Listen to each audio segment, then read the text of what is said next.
زانیاریەکی مەترسیدار لەبارەی قاچاقچیەکانی نێوان تورکیا و یۆنان ئاشکرا دەکرێت. کورتە راپۆرتێک کە لە سۆڕە کۆمەڵایەتیەکانەوە وەرگیراوە.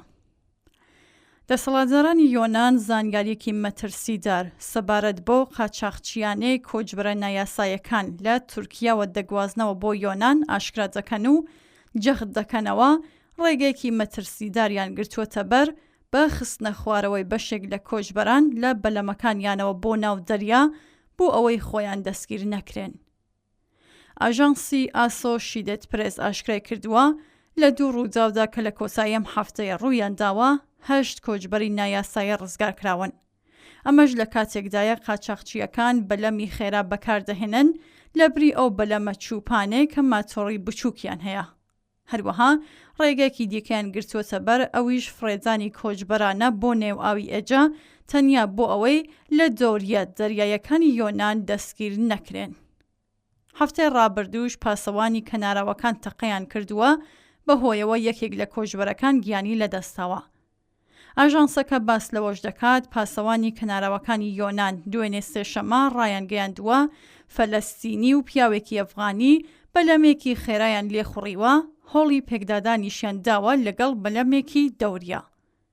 باس لەوەش دەکات 5 لە کۆچبەرەکانیان ڕزگار کردووە خۆیان هەڵدەنە ناو دەریاوە و بەرەو دوورگەکە هەڵبێن.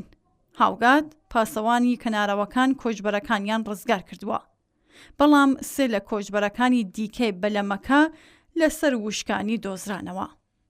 ئاماژە بەوەش کراوە لە ڕووداوێکی دیکەدا لە دەریای دوورگەی سیمی پاسەوانی کەناراوەکانی یۆنان وتویەتی 3 کۆچبەری نایاسایی ناچار بوون لە بەلەمێکی قاچاقچیەکەوە خۆیان هەڵدەنە ناو دەریاکەوە کە ڕاودوونرابوون. ئەمەش وای کرد قاچاقچیەکان بگەڕێنەوە ئاوەکانی تورکیا لەگەڵ ئەو سەرنشینانەی ماونەتەوە بەڵام لەلایەن پاسەوانی کەناراوەکانی تورکیاوە گیراون. بە گوێرێ ڕاگەنجراوێکی پاسەوانی کەناراوەکانی یۆنان ئەو 3 کۆچبەرەی لە ئاوەکانی یۆنان ڕزگارکراون ڕایان گەیاندووە هەر یەکەیان 4500 دۆلاریان داوە بۆ گواستنەوەیان. بەندە قاچاقیەکان لە چەلمانگی ڕابردوودا بۆ مامەڵەکردن لەگەڵ کۆنتڕۆڵە توندەکانی یۆنان لەسەر ئاوەکانی ئێجا جگە لە بەکارهێنانی بەلەمی خێرا ڕێگەی نوێشیان لە دەریای نێوەڕاستی ئێجەدا گرتووەتە بەر. هەروەها ژمارە کۆچبەرانیش زیادی کردووە بە تایبەت لە لیبیاوە بۆ دوورگەی کریتی باشووری یۆنان. پاسەوانی کەناراوەکانی یۆنان دوێنێ سێشەمە ڕایانگەیاند لە 24 کاتژمێری ڕابردوودا بەگشتی 42 کەس بە 2 بەلەمی خێرا لە تورکیاوە پەڕینەوە بۆ دوورگەی لێرۆسی ڕۆژهەڵات. لە ڕاگەندراوەکەی پاسەوانانی کەناراوەکاندا ئاماژە بەوەش کراوە 2 کەسی گومان لێکراوی قاچاقی لە نێو کۆچبەرەکاندا لەسەر وشکانی دەستگیرکراون 3 میشیان لە دەریادا دەست بەسەر کراوە.